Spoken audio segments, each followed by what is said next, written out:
Darkness becomes invisible by light, and especially by much light. Varied knowledge, and especially much varied knowledge, makes the agnosia to vanish.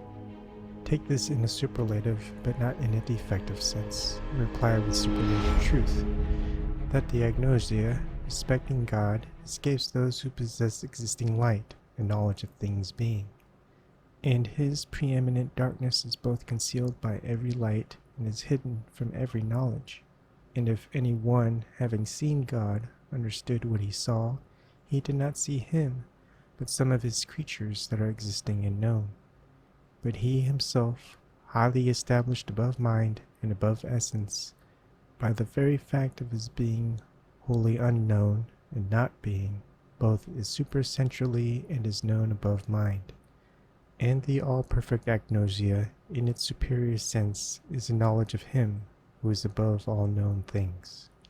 Dionysius the Areopagite, Letter 1 to Gaius Therapeutes.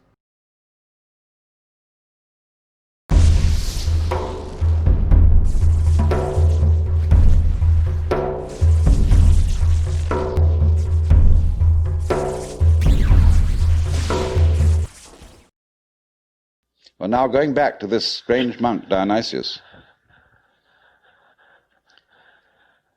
it was he who first put around the idea in Christian circles that there was such a thing of the knowledge as the knowledge of God by faith, by agnosia, really, by unknowing. And he, in a book which he wrote, a very short book called the Theologia Mystica, he wrote a treatise on the higher knowledge of God, which might be quoted directly from the Upanishads in certain parts of it. The last section of it reads like the Mandukya Upanishad, because it's a series of negations. It says what God is not. And he goes very far, because he says that God is not one. He says our idea of unity falls far short of what God is. So does our idea of Trinity. So does our idea of spirit, our idea of mind, of justice, of love. All these things are not really God. And he says in another place, if anybody, having seen God, understood what he had seen, what he would have seen would not have been God, but some creature of God, less than God, some sort of angel or something like that. It's perfectly amazing to consider the influence that this man had. For writing under the name of Dionysius the Areopagite, he became identified, you see, with St. Paul's first convert in Athens. And legend has it that he was the first bishop of Athens and was martyred in Gaul, where he's known as St. Denis. But St. Thomas Aquinas looked upon the writings of Dionysius the Areopagite as having the highest authority. And you could, if all the texts of Dionysius's work had been lost, you could restore most of it from quotations in St. Thomas. He wrote really two very important books. One was the one I said, the Theologia Mystica. The other was called the Divine Names. And these two books presented the two phases of his theology. The book called The Divine Names was a discussion on the nature of God in terms of what God is like, by analogy. And this kind of knowledge of God he called cataphatic, from the Greek pheme, to speak or say, kata, meaning to say according to, that is to say, to speak by analogy. Where he used, though, entirely negative language about God, this sort of discourse was called apophatic. And the word apo meaning away from, to talk away from. Just as a sculptor, when he makes an image, reveals the image by removing stone. And so Dionysius explained that one attains the knowledge of God by discarding concepts, which is exactly what the Hindus mean when they say, of God one can only say neti, neti, not this, not this. Not any conception. So thus in Hindu philosophy, the highest state of consciousness in samadhi is called nirvikalpa samadhi, which means literally non-conceptual. Vikalpa means a concept. Nir is a negation. So the non-conceptual knowledge. Hi everyone, hopefully you guys are having a good night. Tonight I am just going to talk a little bit about what I've displayed here, and that was a snippet from Alan Watts on his Zen Buddhism, his experiences, I guess you could say. And while contemplating about a lot of the things that I noticed, is that in the East, in Asia, I guess you could say, Middle East, Far East, they're really not too religious. I mean, a lot of people consider Buddhism, Hinduism, and all of Taoism as being religion, but it's not, because it doesn't really, maybe Hinduism, but it doesn't really try to make out exactly what the source of everything, the creator of all, and all that stuff is. It's kind of what it isn't. And so they don't have a doctrine to follow. They don't have guidelines. Well, they have guidelines. They don't have like laws. They don't have commandments. They don't have anything like that. They have just kind of, you'll figure it out. And when you figure it out, you know, it's in your own way, because and that's quite different than a lot of the Western religions, things that are currently pretty pervasive now, from Europe, that spread all over to everywhere, really. Western religion is everywhere. And in Western religion, you have doctrine, you have dogmas, you have, this is what God, source, whatever, God above all, whatever says. And it's written down here. It was originally written down in Hebrew, then it was translated into Greek, then it was translated into all these other languages, and all these other all these translations from that one source of a book written by someone who wasn't the original sayer of it, can't validate it. Anyways, it's there, it's to be believed. It is telling you exactly what God is, what God said, what God wants you to do, etc. Right? It doesn't tell you, it doesn't go into what God isn't. It tell you what God is, therefore you know what God isn't. And I think that's a very interesting approach if you think about it from the Western religion standpoint and the Eastern philosophical standpoint. And I think I always, as an agnostic and now Gnostic agnostic, which is contradictory, but not really, they complement each other quite a lot. It's imagine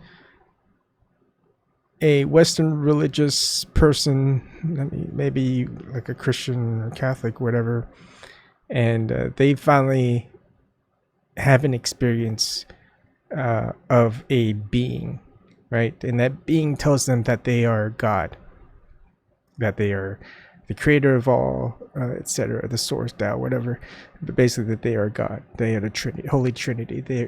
That being says all of that, and very convincingly, right, proves to the person that they are that.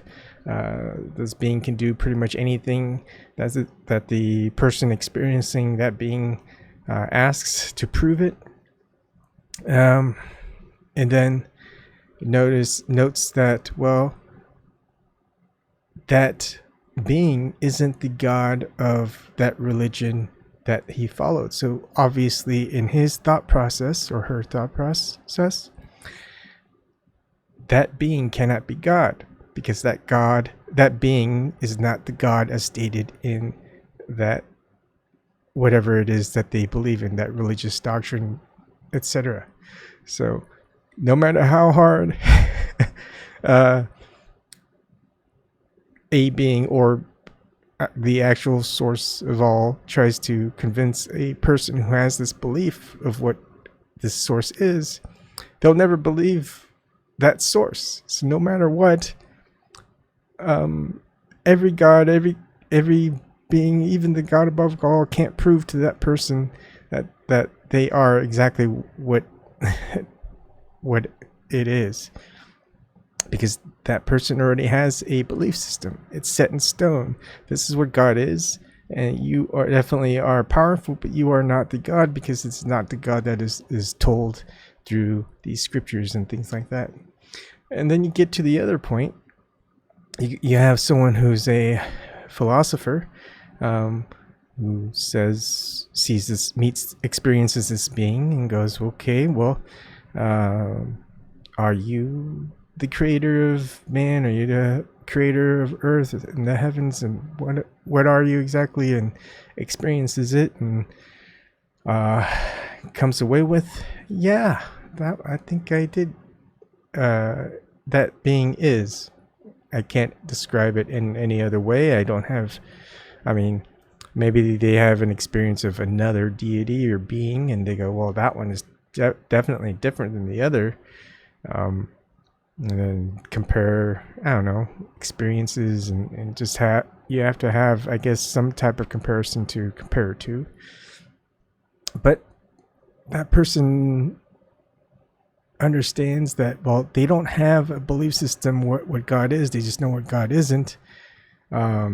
And they go, well, is that being God? Well, it definitely doesn't seem like it isn't not God. Therefore, what can I say? It probably is God. And who am I to question? I can't do any of those things. Or maybe you can. You just don't know. But anyway, I think it's funny in some ways, because the ones who are very structured in that belief system and religious point of view can be fooled by the illusion that God is not God because of their religion, while on the philosophical side, a person can't be fooled by any illusion because they don't have any preconceptions of what God is or can do or can't do, but just experiences it and goes, well, maybe that is God, because I can't think of God in any other way that's different from what I've just experienced. So I just think it's very interesting when you think about it in that way, where one you might say is closed-minded, one is open-minded, but then again, without that experience, what do you have to go on? And it really follows a lot about, I guess, a authority, right? I mean, you've got someone who's in the Western religion. Someone says that they have the authority to tell you what to do, and you have to do it. And they're going to be like, yeah, I guess you're right. You do have the authority. And so a lot of people who just really follow blindly and don't question. And that's where we've gotten to this point. Now you've got on the Eastern philosophy where there is no authority to tell you anything or have that authority to force you to do something. And if they do force you to do something, you don't do it. Well, it's them. It's not the divine that's in this material world that we experience. That punishes you. Okay. So, imagine meeting the Pope, and the Pope says, bow down and kiss my hand. It's like, I'm not going to bow down and kiss your hand. And some guards who with weapons point their guns to you and go, better bow down and kiss his hand or we're going to shoot you. It's like, well, you have no authority, but you can go and shoot me.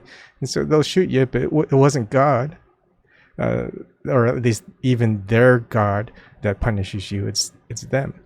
And there's no way, just like we would know what afterlife and eternity of punishment and hell, whatever, or heaven would be like. No one knows here. Even with religion, millions of years, they still don't know. They tell you exactly what it is, but no one has that experience. And then on the other hand, you've got Eastern philosophy. It's like, it's probably not that. We don't know. And to assume that we do know just seems a little bit foolish because no one's been there. I guess it's a lot like, what's behind my hand, right? It's like, well, the religious people will go, well, I know exactly what's behind your hand. There's nothing behind your hand. And then you show them, well, yeah, you're right. All right, what's behind my hand now? Oh, it's still nothing. I'm like, no, this time I've got a ring. It's like, you weren't right. I mean, there's no way you could tell except what you've been told. Eastern philosophy goes, well, we don't know what's behind that hand until that hand reveals itself, and therefore to guess would just be foolish because there could be almost anything that's behind your hand. And heck, maybe it's not even something material. Maybe something behind this hand is a thought, and the thought is something that I revealed to you afterwards. You might not have even guessed that could have been a possibility because there's so many possibilities that it's just picking one and going with that, and you can go all day with anything that could be behind your hand, and you just kind of waste your entire time. You waste a lot of contemplation for something you won't really know, right?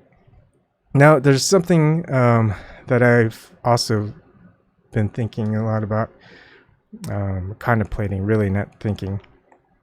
Some things just come and I just dwell on it for a little while, let it go, and then it might come back, that type of thing. And during my whole process of coming out of the closet, being truthful to who I am and to those who love me and I love them, doesn't make sense to lie my whole life with them.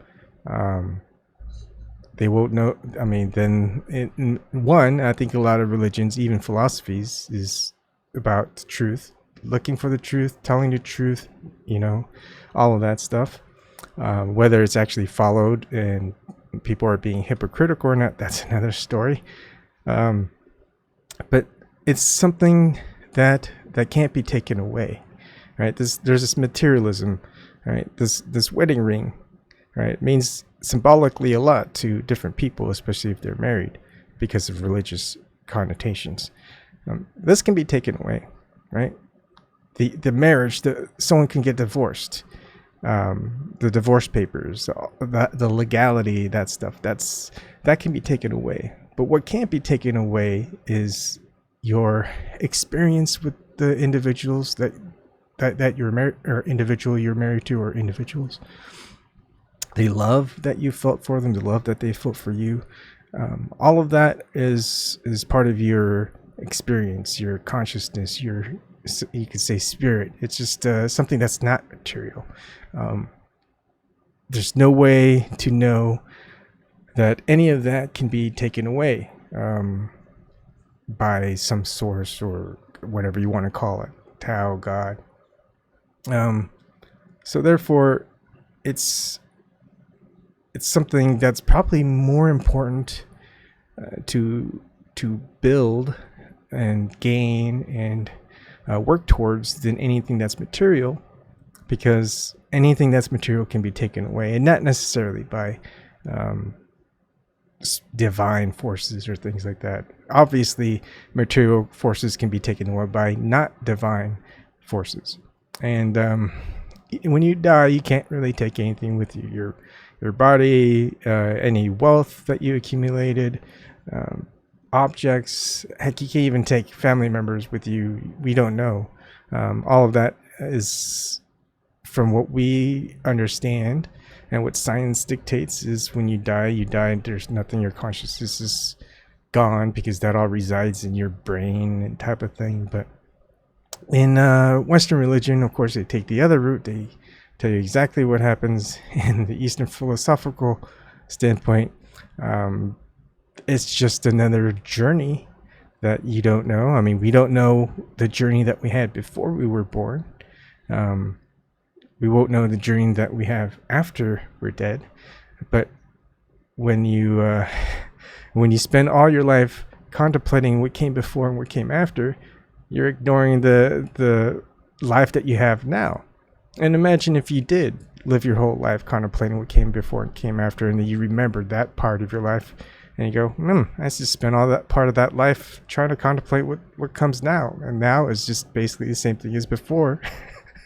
And now I guess might as well just live my life this time. But I think some people kind of realize and go, well, I should just live my life now, because then I don't have to worry about what happened before, because I can't remember it anyway. And I don't care what happens afterwards, because, well, I won't know what happens afterwards. No one I know can tell me what happens afterwards, because they're still here to tell me if they are, and therefore they're not really in the after. And you can't really verify whatever story that they have anyway, if they remember something before or remember something after. So I think if there is anything that can be taken away, not taken away, but carried forward to the next, whatever it is, the next journey, it's the things that are essentially you and what you really, I guess, care for, right? That's not in material sense. You can have a whole lot of experiences with material things, and you may have attachments to them. You might have, like you say, I love my coffee maker because that coffee maker makes coffee, and coffee smells good and it tastes good and gives me this caffeine high and sugar rush and all that stuff. I love that coffee maker, but you can't take that coffee maker with you. And the experience of this love of a coffee maker is just a fulfillment of a material thing. It doesn't give you something like an emotional attachment or anything that you have actually fond memories of. One memory is pretty much the same as the other. You make coffee, you drink it. But things are much more complex in this material world. And it's just like you could be the wealthiest person in the world, decide not to marry, date supermodels, have lots of sex with a whole bunch of different people, and you're not gonna that material external feeling or orgasmic feeling, whatever, that's just a materialistic external, not a feeling, but just a gratification, right? But then you have one person who you may love your entire life, and you've only had made love to them, and you don't remember that aspect, even though you may have had that a lot, and and that felt like the best part. But you just realize that the entirety of it, the whole, is the variations, and what you didn't like, what you did like. But no matter, even if you didn't like it, you still loved it, and if you liked it, you definitely loved it, and all these different things. It just makes it more special. If you can watch it over and over and over again, it's like watching instead of watching one of your favorite movies over and over and over for like 1,000 times, it's like watching 1,000 episodes of one series of a TV show that you love. I think most people would rather have that than just that one movie that they liked over and over again, because that was just that one feeling that they enjoyed. And eventually you'll notice that if you do the same thing over and over again, that good feeling eventually is not a good feeling. It becomes either a null or numb feeling, or sometimes even a painful feeling, and therefore they have to go further and further to achieve that high, I guess you could say. Anyways, that's all I wanted to do, is just kind of give a little bit more insight of how I contemplate certain things, what it means to me, what it doesn't mean to me, and if it helps you, maybe it doesn't help you, and as long as you can think about it and apply it, I guess, somewhere where you realize, hey, maybe there's something more to this than just material life, where there's I didn't know that there's like 4,300 more or less religions out there. And there's all these different philosophical points of view, which they don't tell you anything of what it is, but mostly they tell you what things aren't, unless of course you're, as a philosophical standpoint, you're a certain, you more border on religion, dogmas, what things are. And I think it's interesting when you look into Greek philosophy, where they've really evolutionized philosophy to a religious standpoint of what things are rather than what things aren't, and therefore we know what it could be. It's kind of like the process of elimination, rather than saying, okay, this is this, and we're going to test, we're going to fit these models around it until this is exactly what I said. And if it becomes something different, well, we'll just change it so it fits that criteria. And I think we've been through that, however long it is that we've been through, and we're here now with that same process, and we're just seeing the results of it. Anyways, that's just for another time. I'm gonna read some comments. Hey, in the Fed. Hey, Garden Gnome. Garden Gnome. In hell, they force you to donate to TYT over and over. End up Fed. He's gonna take coffee with him to the afterlife.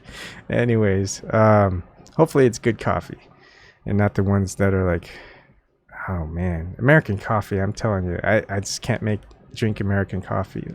It's very bland and light and bitter. Sometimes I have to make it my own way. But that's it for tonight. Thank you very much for listening, and I'll see you another night.